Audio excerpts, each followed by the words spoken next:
Hello and welcome to another edition of Your Therapist Needs Therapy, the podcast where two mental health professionals get together and talk about their mental health journey and how they navigate mental wellness while working in the mental health field. I'm your host, Jeremy Schumacher, licensed marriage and family therapist, and today I am joined by Kari Fillian. Kari, thanks for joining me today. Thank you for having me. I'm glad to be here. We connected on Instagram. We were joking a little bit before I hit record, just on the little niche area of Instagram around religious trauma. So thanks for coming on. I'm excited to talk. I love talking to other therapists who are working in the religious trauma field because there's this instant overlap most of us have in some lived experience and then our professional experience. So let's jump in there. Kind of, how'd you get into the field? Yeah, so it's a long and winding road.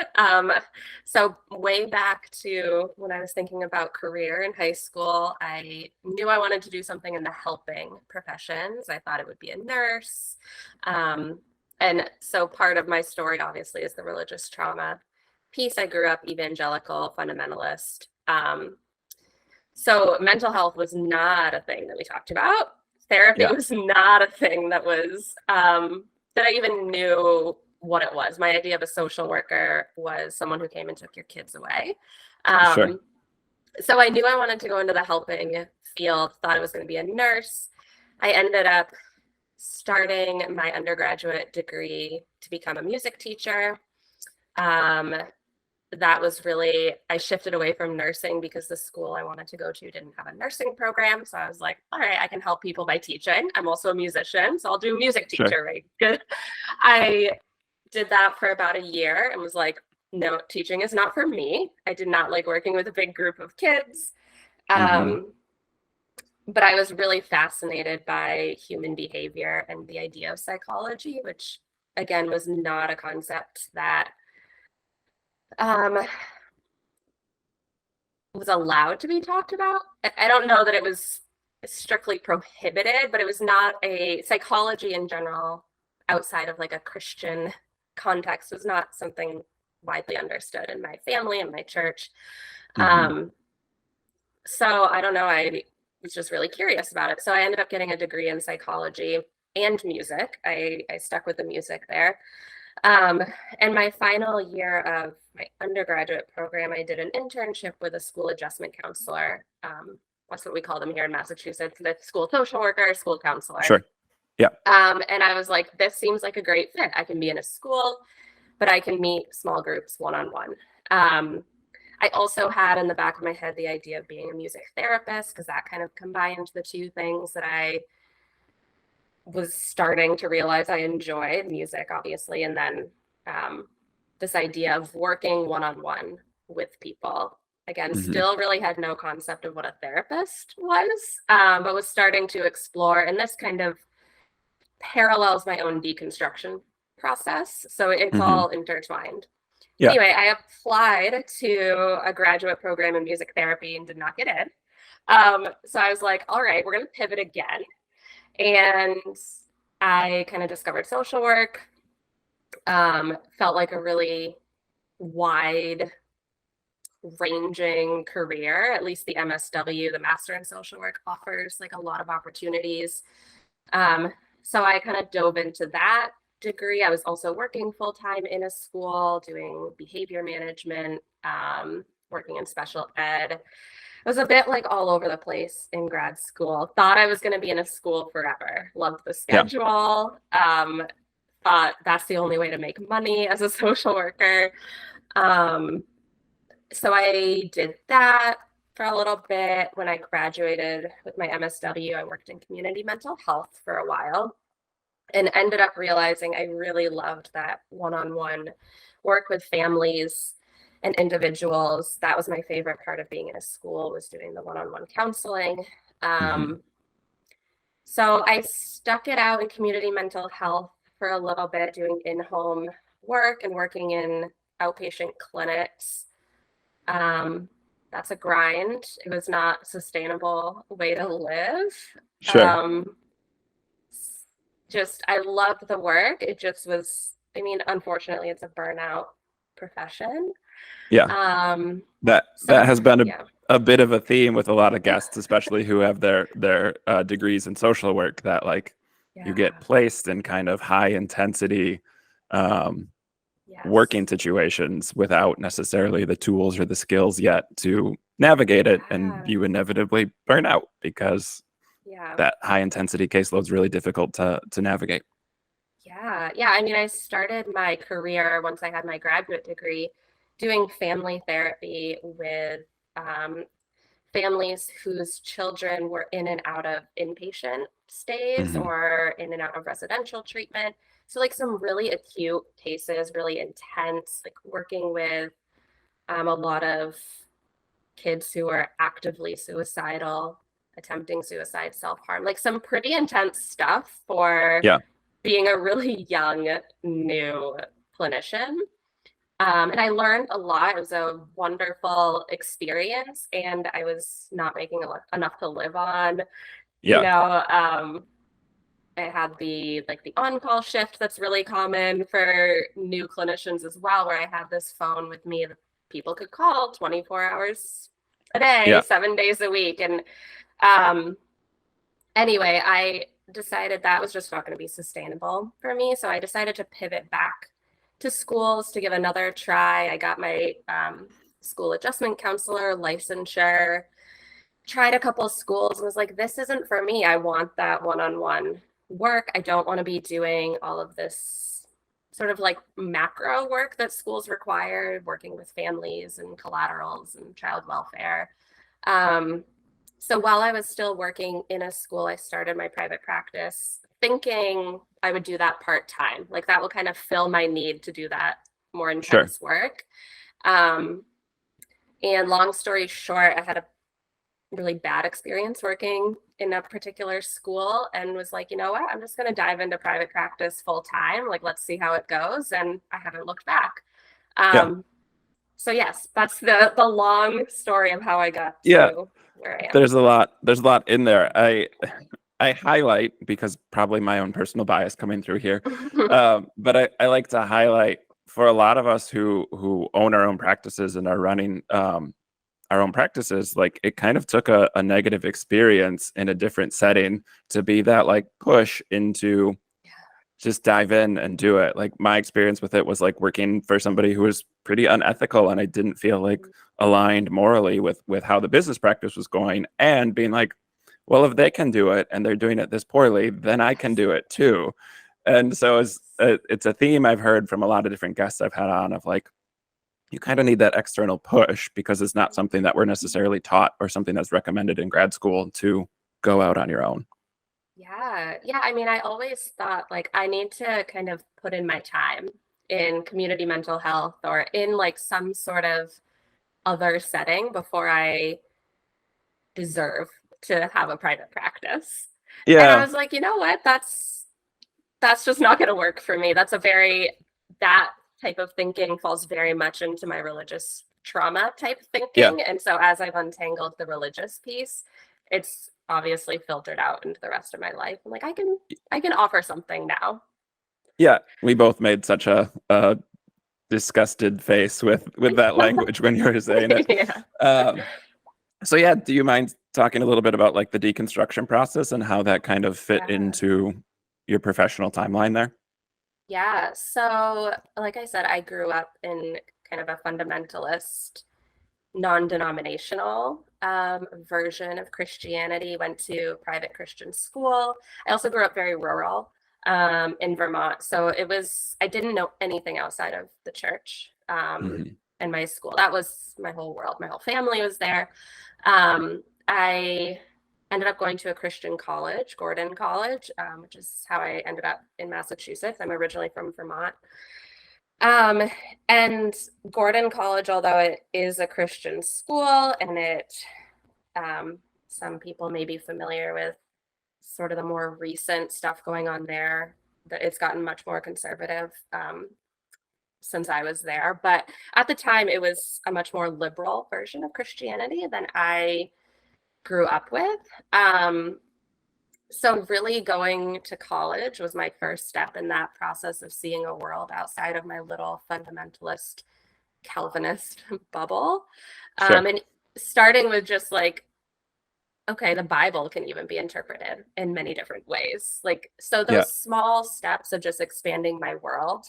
Um, I didn't know that I was deconstructing. I really didn't have language for that until I was well out of grad school.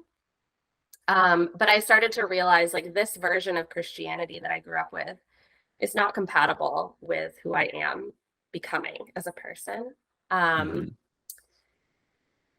so yeah, it's like a very, I'm picturing like a coffee filter, and it's just like slowly, my deconstruction process was like a very slow filtering of water.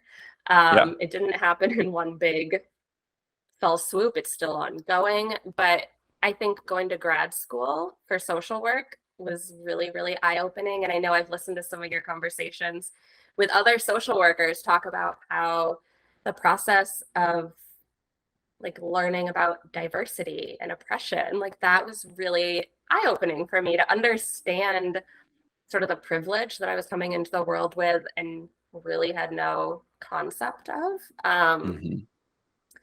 And so slowly I was starting to feel that Christianity in general was sort of not compatible with how I wanted to live in the world.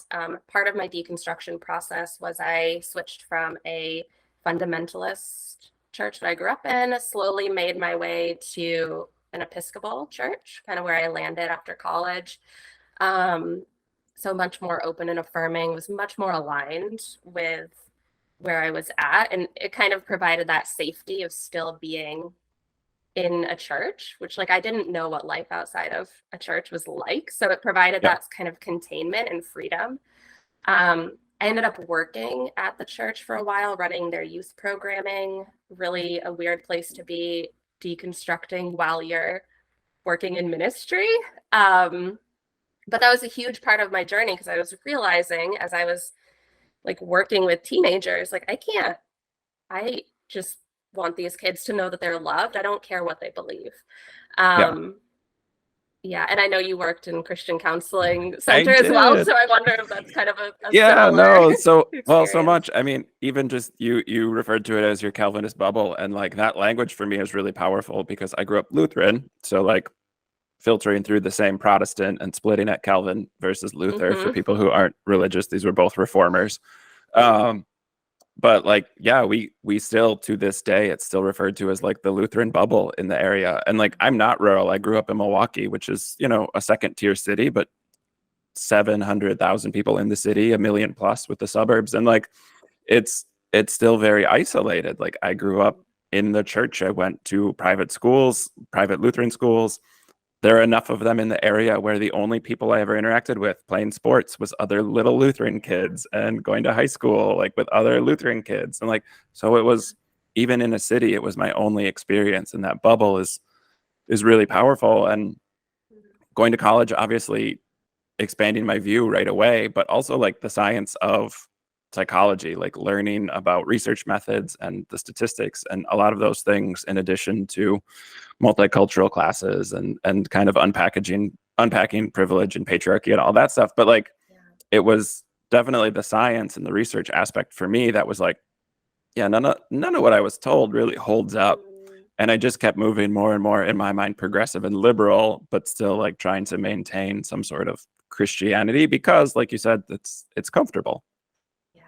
Yeah, right. You don't really know anything outside of it. And I think this is can be hard for people who didn't grow up in fundamentalist spaces to really understand how much that affects what you have access to, how much Hmm. information you have access to, how much mental health support. I mean, I had some pretty significant mental health challenges as a adolescent, but like internalized them all. Never thought that I could ask for support. I mean, it was very much like if you have these types of challenges, like you don't have enough faith in God, you don't trust God enough, and so Right. it tears you up inside. And I didn't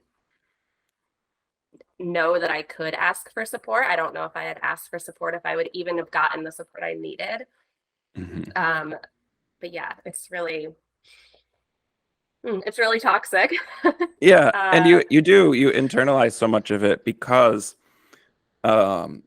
some of the information control in high control religions is around like scientific knowledge. And so when Yes. you don't have a Yes. framework for like mental health or science, like everything is an issue of faith. And so it's like pray harder, or like you're not believing enough, or the devil's tempting you, or God's giving you Yes. trials. Like there's always a spiritual reason. And so then you're never really getting to the root of the thing. Like I look back and like I'm very ADHD. How that got missed growing up, the only explanation is like, right, I went to private schools, so we didn't have a social worker. So Right. like, right, this concept of, and for me, I internalized that as like, oh, like I can't mess this stuff up because then I might go to hell. So Yes. rather than like learning how to deal with my executive dysfunction, it was all like a competitive challenge for me of like, I need to like work harder and like overcome so that nobody realizes that it's a struggle for me. And like that, right. You look back and you say it out loud and like, yuck, that's so unhealthy. But Yeah. that's how that stuff gets Yeah. internalized, even when it's Yeah. not said explicitly, like your faith is lacking. You hear that message and Mhm. you soak it up from so many different places that's kind of how your brain organizes information. Yes. Yeah, absolutely. I ended up developing a chronic illness, which I think is in part genetics and in Mm-hmm. part trauma. But it was really like trying to manage my physical symptoms that led me to getting mental health support myself. Thankfully, I had a really great doctor who was like, "Hey, I think like maybe you should go to therapy." Yeah. Um, and Yay. otherwise, I don't know, like I really credit my body for being like, something's not right here in this Yeah. space, not knowing what it was at first, not really even labeling my religious experience as trauma and maybe impacting my body until much later in my life. But yeah, that internalization, it turns into something, right? It doesn't just go away, whether it's physical symptoms or shame or whatever it is.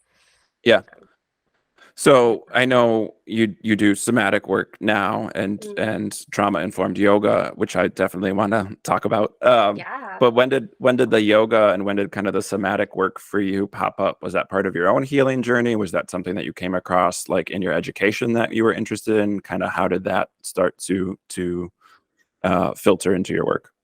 Yeah, yeah, I've been thinking about that because I knew you would ask me.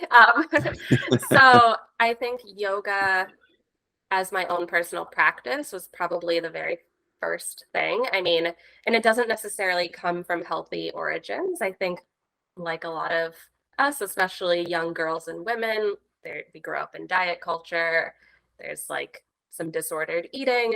So I was definitely dealing with that at a young age, not to a level that I thought I needed or got any support, but I was looking for a way to like burn calories, right? Like, Sure. again, super kind of unhealthy, toxic stuff. But it introduced me to yoga. And it ended up being a practice that I maintained through college. I started to try to use yoga to help with my physical symptoms from the chronic migraines. Um, and eventually, I didn't realize this, didn't have the language for it until much later, but yoga was a way that I learned to be with my body. Um, I talk a lot with folks about the experience of religious trauma, purity culture specifically being a disconnecting experience from Hmm. your body, a disembodying experience. So I give my body a lot of credit for knowing that like it needed to heal before my mind really connected the dots.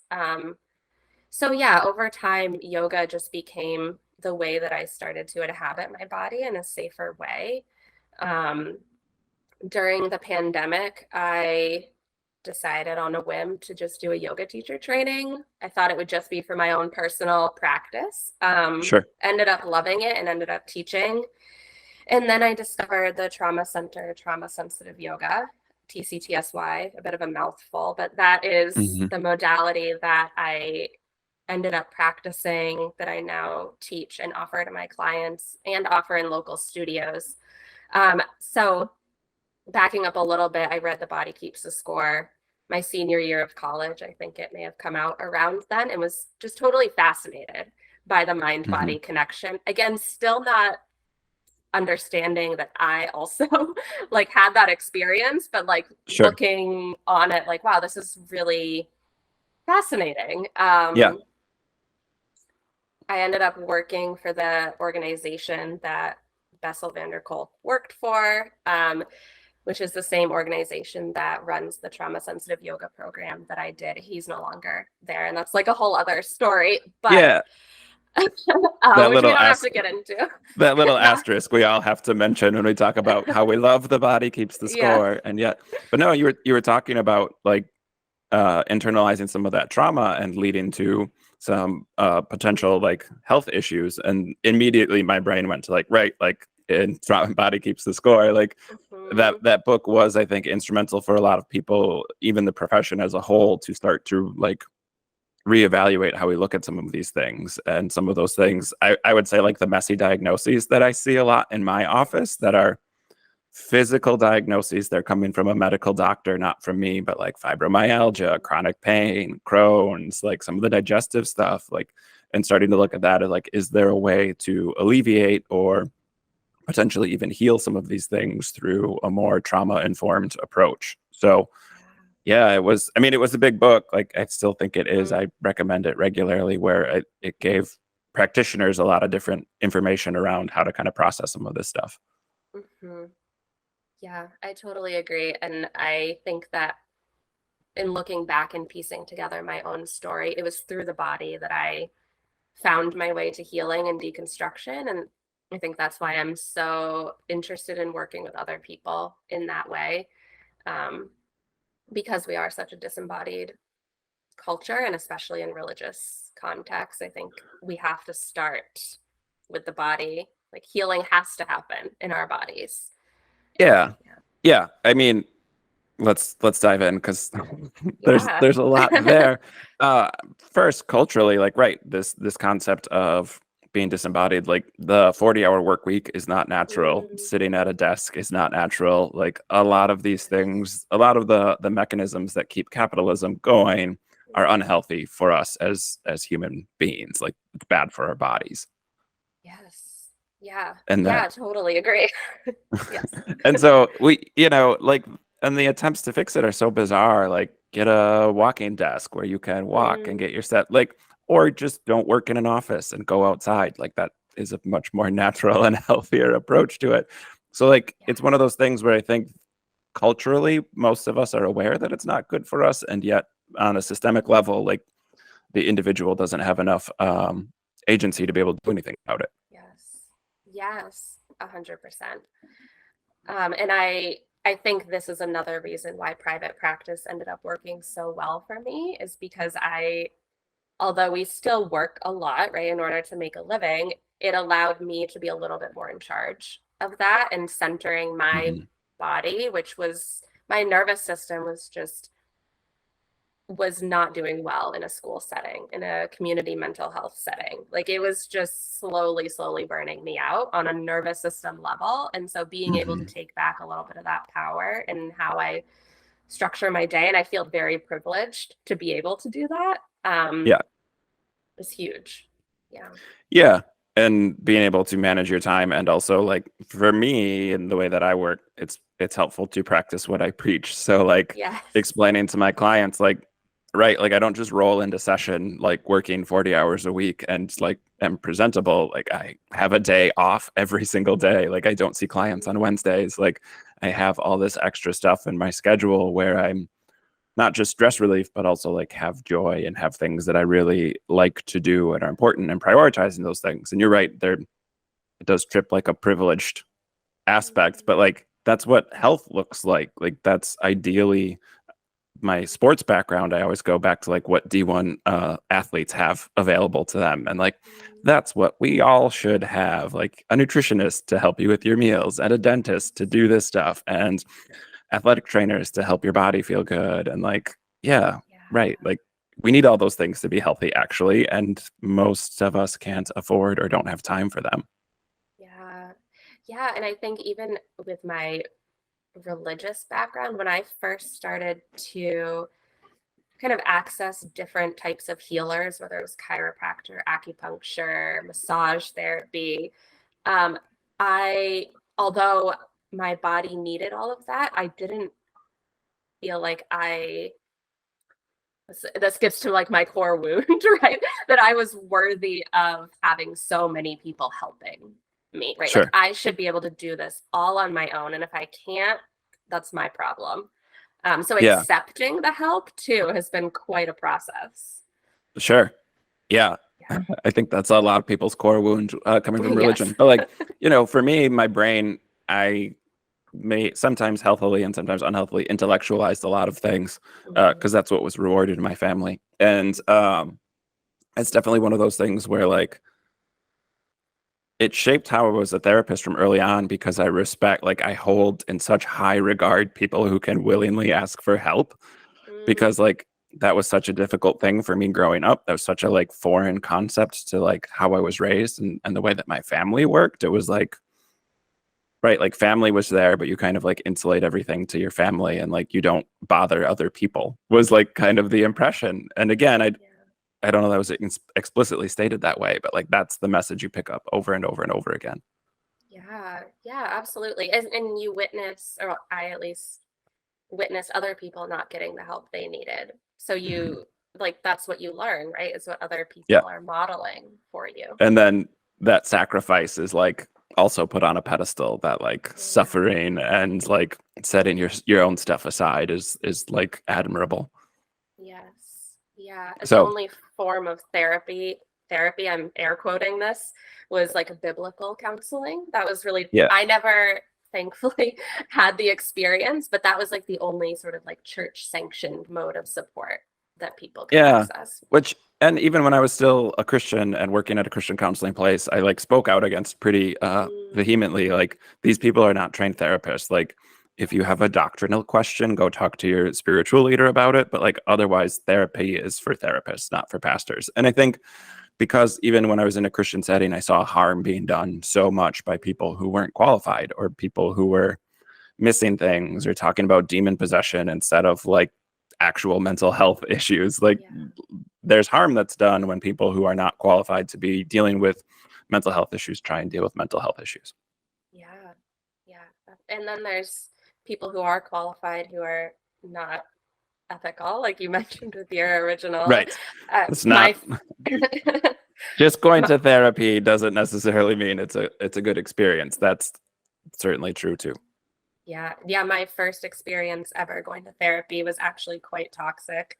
And I don't, say that word lightly. It was probably a borderline abusive therapeutic relationship. And that it could have driven me from the field, but it actually made me want to be someone in the world who was doing better, I guess, to be a Sure. therapist that was better than my first therapist who was quite harmful. Um, yeah, and that was not in a religious setting at all, but it Yeah. very much mirrored um, my kind of the way I was primed in religion, which was like to trust older men in authority. Yeah. Yeah. Yeah. No, and I'm also speak out pretty regularly about bad therapists do harm. So Yes. it's again like being aware and savvy of all that stuff. I think going back a little bit to some of the purity culture stuff, like Mm, um I I know who I've interviewed for the podcast, so I'm trying to filter through like what I'm going to repeat that's been said before, but it's such an expansive topic that I think like there's so much to get into. Purity culture does like teach you overtly to ignore your body. Like, it's working against what are natural processes. And then, things like spiritual bypassing and all these other tactics get kicked in. But there's this idea of like your natural sex drive is mm, bad and wrong and mm, sinful. And therefore you have to work through all these different ways to like ignore it or dampen it or turn it off somehow, like all these things that aren't possible. So, you said it's disembodying. Like, do you want to talk a little bit? I'm rambling yeah, right now because it's a huge topic, but it like, is a huge topic. do you want to jump in here a little bit? Yeah, so I think that I did not, I mean, this is probably common. I did not realize that I wasn't connected to my body until I knew what it felt like to be connected to my body. But I think purity culture, that huge kind of umbrella, played a huge part, because it was women especially, I mean, I can only speak from a female perspective, but like we're taught that our bodies are so bad, that they're bad not just for ourselves, but for all the people around us, for men, right? So like it's not safe to be in a body that you're told is inherently wrong. And at the same time, there's the message that like when you get married to a man, right, in a heterosexual relationship, that Right. somehow the switch needs to flip. Mm-hmm. And that just, it just doesn't make sense, right? From that scientific perspective, that is not how our bodies work. Right. Um, yeah, so for me, I was also a really intellectual kid, adolescent. Like, again, I think that was really the only tool I had, because my body couldn't be trusted. My emotions also not trustworthy. Mm-hmm. Um, didn't really even know how to access emotions until I was an adult and learned. Um, but I really wanted to understand, well, like, okay, so I'm supposed to get married so that I can, right, like follow this script for my life. But there was no guidance really on how to get there. So I kind of did my own digging. Unfortunately, came across I Kiss Dating Goodbye and all the work that like kind of goes around that. No one was teaching me. I had no sex education, no health class, no sex talks. So I was like Mm-hmm. figuring it out for myself, um, and had no other model to go off. So yeah, I totally bought into all of that stuff, but it was also in such a small bubble that there were no people to date. Mm-hmm. So I didn't really date either until I was in college. Like I just didn't have access to people or information. And if you're familiar with I Kiss Dating Goodbye, dating is also not the thing that you're supposed to do. It's courtship, right? I feel so much for that young version of myself who was just trying to like figure out how to have connection and Yeah. didn't know. So yeah, that was my experience in purity culture. There was no like true love weight ceremonies or like purity rings. It was very much like an internalized, I'm gonna figure this out on my own kind of Yeah. thing. Um, yeah, but the experience, the what I understood from that book and other books like it was just my inherent badness. It was just reinforced. I Mm-hmm. already thought that because of the concept of total depravity, which is really common in Calvinism, or is a tenet of Calvinism.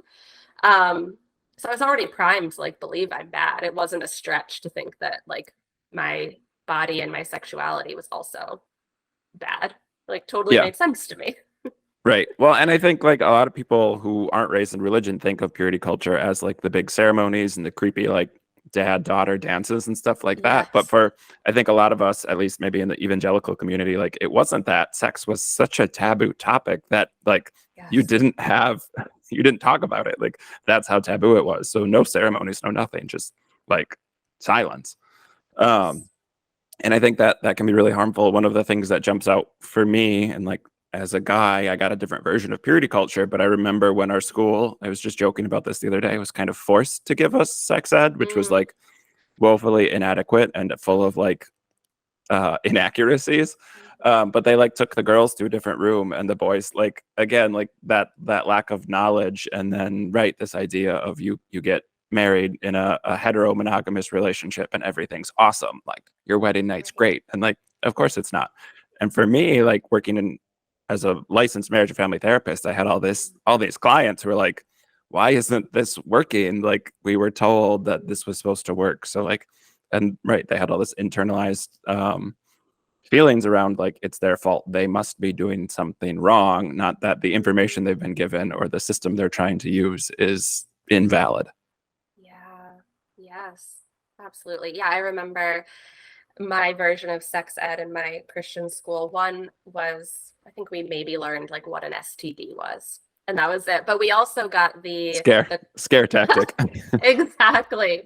Yes. And I don't know if this is kind of a thing where you are with the crisis pregnancy centers, which are marketed as like health resources for people who are pregnant, but they're really anti-abortion Yep. places with not a lot of medical background. Anyway, they came into the school and sort of gave their whole spiel. And the thing I remember was this metaphor, I guess, of like sex being a thing that gets like less and less good, for lack of a better term, the number of partners you have. So they Right. would use the analogy of like a piece of tape on your skin, right? And it gets less sticky Yeah. the more people you stick it on, Yep. which is just not scientifically accurate. And so No. I've had to do a lot of like my own, as an adult, like my own sex education, really, to like Hmm. correct all of that misinformation. It's just Yeah. a control tactic. It really is.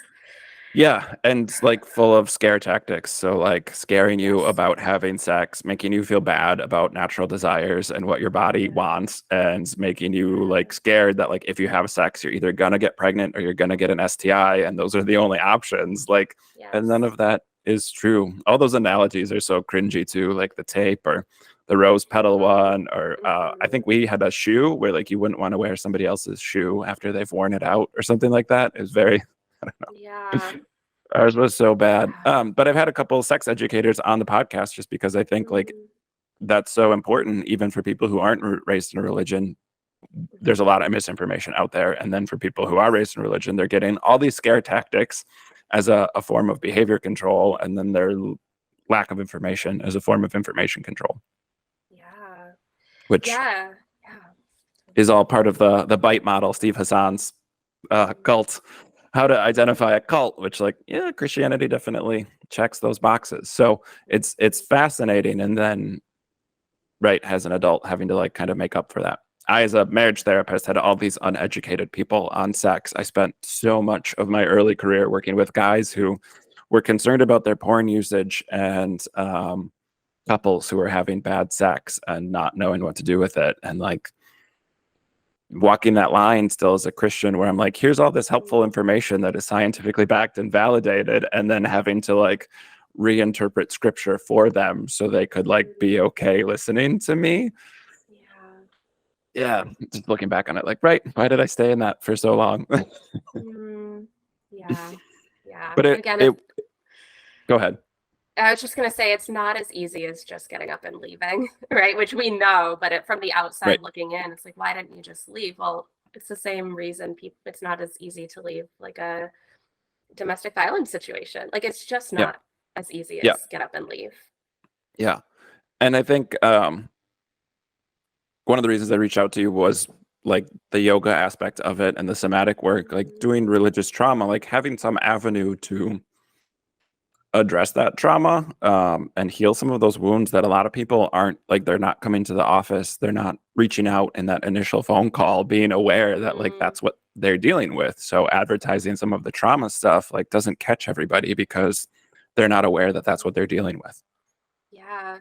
Yeah, that's so true. And I think even a lot of people who come to me not even thinking they have religious trauma, we start to realize because I have the lens of religion as not always a strength, which like we're trained to kind of understand religion as a source of support and not Hmm. understanding kind of the dark side of it. But because I have that lens, I can start to help people who didn't even realize that they had some bad religious experiences or adverse religious experiences kind of untangle that. But yeah, I get a lot of people who come to me with chronic illness, like you said, fibromyalgia, chronic fatigue. Like they come to me often because of the physical symptoms, and we start to figure out, okay, what is your body holding that Hmm. you hadn't let yourself feel, or how kind of approaching your body with a sense of kindness and understanding, like why is your body needing to take all of this on. Yeah.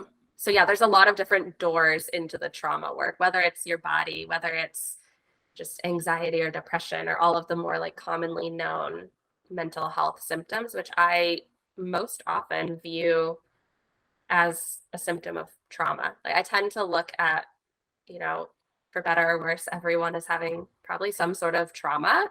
Yeah. to different degrees of severity. But that is, I think, really the root of a lot of what we label in the DSM as disorders. It's just a body, a mind, a person adapting to Yeah. their world. Yeah.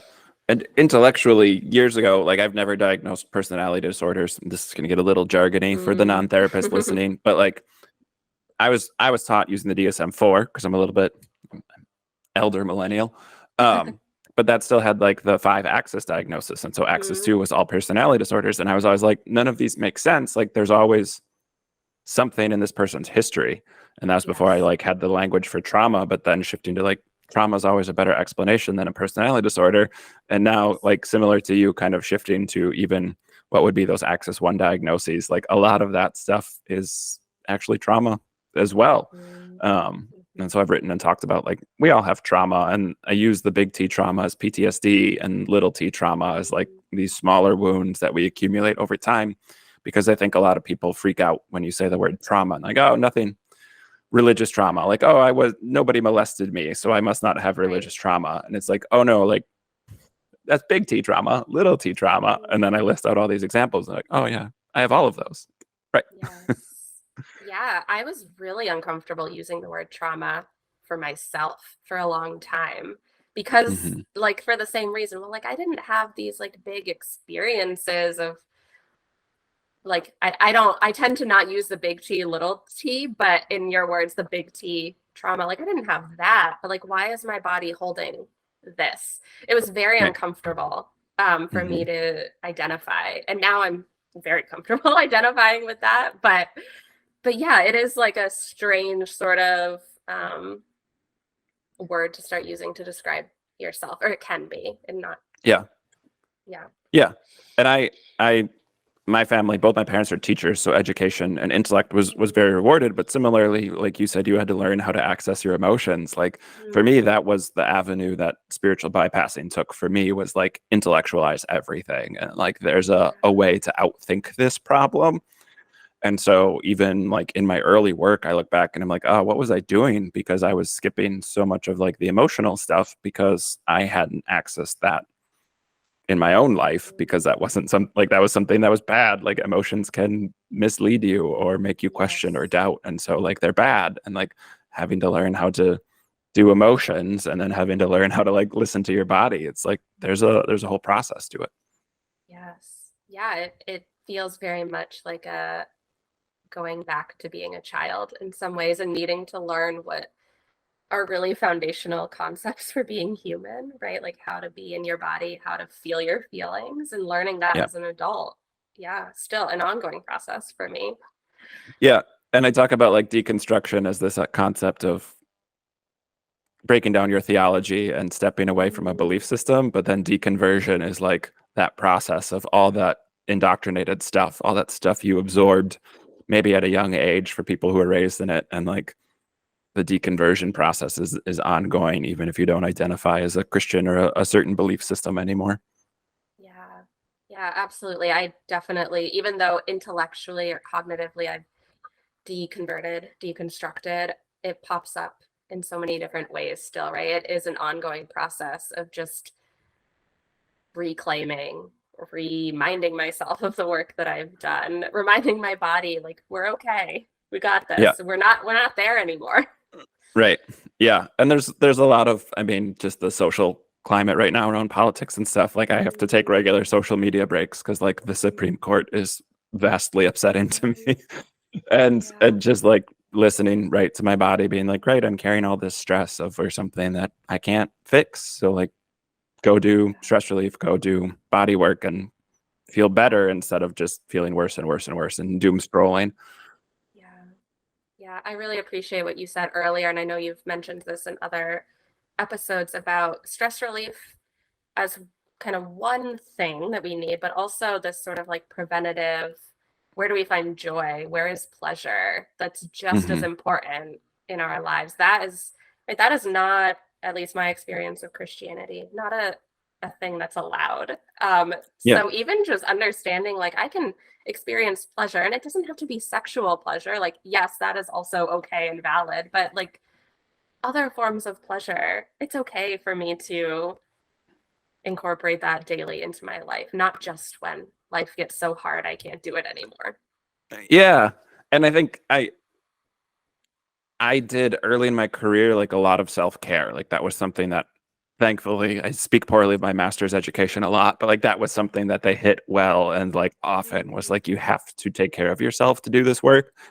So I think I had really good boundaries around like my self-care and prioritizing that, but I was definitely lacking on like some of the joy and cultivating that and like prioritizing that stuff, which has been a big shift that like I feel like is ongoing work, but really unlocked when I opened my own practice because, like you Mm, said, there's such a shift in how you organize your time and what you can prioritize, and being like selective with the work that you're doing. It's just it opens a lot more opportunity for kind of a congruent lifestyle.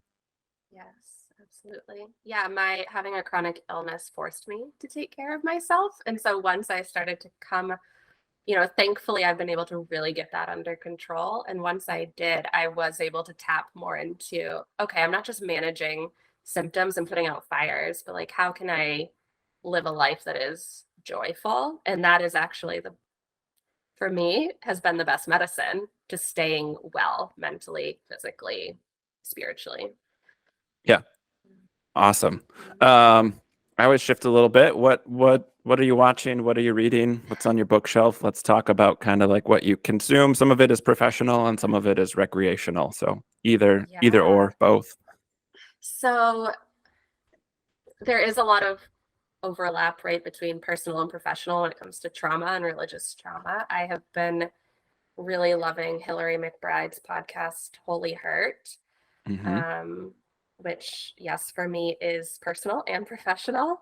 Um, I at the beginning of well, not the beginning of my deconstruction journey, but once I found the language and understood there was a word for what I was going through, I consumed deconstruction media constantly. I've had Yeah. to kind of take a step back and let myself breathe a little bit. So I've really been loving fiction. Um, Right. I'm trying to remember. I have like always 5 or 6 books that I'm reading. It's one of my favorite things to do. So right now I'm reading The Midnight Library. That's a fiction book, but I'm also slowly working my way through Olivia Jackson's book Uncertain, um, a collective memoir of deconstructing faith. So Hmm. there's a little bit of deconstruction stuff in there. I read it like maybe a chapter a week and just like take it in small doses. Sure. I love I love poetry as well though. So I'm reading some Mary Oliver. Um, I'm kind of all over the board with what Yeah. I take in as far as, but that is a huge part of my own finding pleasure, finding joy is consuming fiction, listening to music, live music, recorded music. Hmm. Um, yeah, reading. I love to sit outside in my hammock and read a book all afternoon. Probably what I will do after this. So Yeah. How do yeah. you, I'm not to make you overanalyze, but I think because it's a concept that comes up with a lot of people in helping professions, like how do you manage or check in with yourself when like you need to take a break from the professional side and focus more on the recreational side versus like consuming? Because I agree, I think there's an ebb and flow to how much I want to engage with psychology or religious trauma or trauma in general work with like Yeah. needing to sometimes step away from it for a while. Yeah, I think that's an ongoing process of me figuring out. And as I build more of a relationship between my internal state, so I do a lot of internal family systems work as well. Both my own therapy is very IFS focused as well as what I would do with clients. So as I start to build relationships with the different parts within me, I can listen to them when they say like not a, not anymore. Like we need a little bit of a break. I Yeah. think I used before I had that understanding within myself or was able to sense what I needed, I would just push myself to finish something that I was no longer even taking in the words on the page because I just thought I Yeah. had to. So it's been a lot of like checking in with myself, like, what do I need this morning? I have a regular practice of sitting down to read with my coffee, and I try to check in like, okay, of this huge stack of books that you're working on, which one is going to meet you where you're at today? And Sure. sometimes it is the deconstruction and the trauma stuff, and sometimes it's the Mary Oliver poems. Right. But it is, I think, building that internal relationship with all the different parts of me and understanding it's okay for us to not do the trauma work all the time. There's so much more to who I am Yeah. as a person than just a therapist and just a survivor of religious trauma. Like there's so much more to who Yeah, I am. for sure. And I love that pause. Like I talk a lot in therapy about taking a pause so that you can like Mm, regulate your system and then be intentional with the action you want to take. And so like you're approaching it from that IFS framework, which is also awesome, and like that mm, parts work, but like I love the like intentionality behind take a pause and like check in with yourself and then mm. make a more informed decision. So Yes. yeah, that's awesome. It is ongoing. I refer to it as an ebb and flow. So I think I kind of answered my own question, but like, yeah, it's of course it's changing based on what's on our plate and where we're at. I definitely know like the intensity of the cases that I have at any one time can really shift like what I need to be doing as far as self-care and joy work and like academic work or like continuing ed type stuff versus just like, no, I'm gonna like listen to angry music or I'm gonna watch. I've gotten into anime like as a 30-year-old, Nice. which is really weird, but like it's so unrealistic and over the top. Like I Mm, don't want a family drama sometime. I don't want yes. shiny happy people. Like sometimes I just want Yes. like something that's totally fictional and disconnected from the real world. Yes. Yeah, I really love stand-up comedy for that reason. Again, something I came to later in life. Sure. Um, I mean, that can be a little bit more connected to reality, but in obviously like the way that comedians do. Yeah, it's Yeah. like totally just a different way of taking in the world. And Yeah. laughter is so important. That's been a huge part of like healing. It's like letting myself laugh at whatever I think is funny, not whatever I'm told is appropriate to laugh at. Yeah, for sure. Yeah, I also, yeah, I've never really looked at my love of stand up through that way, but like definitely there's some of that counterculture angsty teenager in me who was like not deconverted but really needed to. Like, oh yeah, Mm, that's what I liked about that. yeah. Yeah, I think stand-up comedy, I'm not a comedian, but I think that there's a few comics in particular who have been actually a part of my deconstruction. So one would be Taylor Tomlinson. I don't know if you're familiar with her, but Yeah, for sure. she speaks a lot about her own upbringing. And so to see a comedian talk about their religious upbringing in that sort of way, it was like all these different ways that I started to see myself and other people and realize I'm not the only one who's going through this. Yeah. Her as well as Pete Holmes. So I don't know if you know him, but he actually went to the same college that I did. Um, so his journey and his stand Oh, up is nice. really Yeah, funny to me. he did College Humor back in the day. Again, I'm Hmm. aging myself. He did He like the did. Bad Man parody videos. I was like, why do I know that name? It's not from stand up. Like I know he does stand up, Yeah. but yeah, he did all the Yes. like he had a series of skits of firing the X-Men. I'm like a huge comic book nerd, so Oh, I know nice. I know his like superhero parody stuff. Yeah, that's funny. I'm not familiar with that stuff. I'm showing my young millennial side. I know his stand up. I've read his Yeah. memoir. But yeah, yeah, just seeing anywhere that I could see myself and other people in my own journey has been just been so useful. And that is like a source of joy too, like connecting with other therapists through social media, um, hearing other people's stories. That is also, I love that. I was going to bring up James Acaster, who's a British comedian, and I love a lot of stand-up comedy. He has a special where he talks about like it was very bizarre. I think it's a Catholic, more of a Catholic, or maybe just European Protestant, but like some of the Christmas stuff. And he does like a Christingle, which is like this fancy orange that you take apart in a service. But it was like Mm-hmm. he wasn't making fun of it, but he was like highlighting how like strange and like overtly Yes. ridiculous it is. And then his special that he did after that, he started referring to people as Crizzos, which is a word that I've definitely adopted in my private life. My wife and I like to use about like the crazy Crizzos. Um, so he's a little bit more overt about like some of the harm that is done by the religious conservative types. But yeah, stand up I think is filtering that through laughter can be very healing and normalizing. They're like, oh yeah, it's not just me.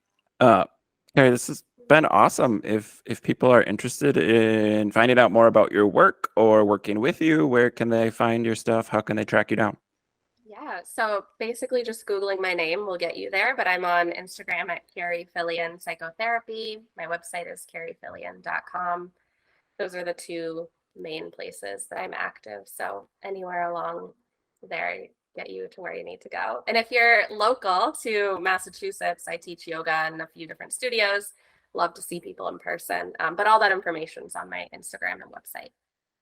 For sure. And we will have those links. And I know a lot of therapists listen to the podcast. So I'm also going to link to the acronym that I'm drawing a blank on, but where you got your training, because I think it's really great. I know they're waitlisted right now, but because a lot of people are trying to get the training, but like I think it's really good and it's a good resource for people who are interested in getting into doing some of the somatic work. So I'll definitely post that too. Awesome. Yeah, that's TCTSY. Yeah. So we'll have that in the show notes, and all of my stuff is always, as always, at wellnesswithjared.com. Kari, thanks for joining me. This has been really awesome. Yeah, thank you so much, Jeremy. And to all our listeners out there, thank you for tuning in. Once again, we'll be back next week with another new episode. Take care, everyone.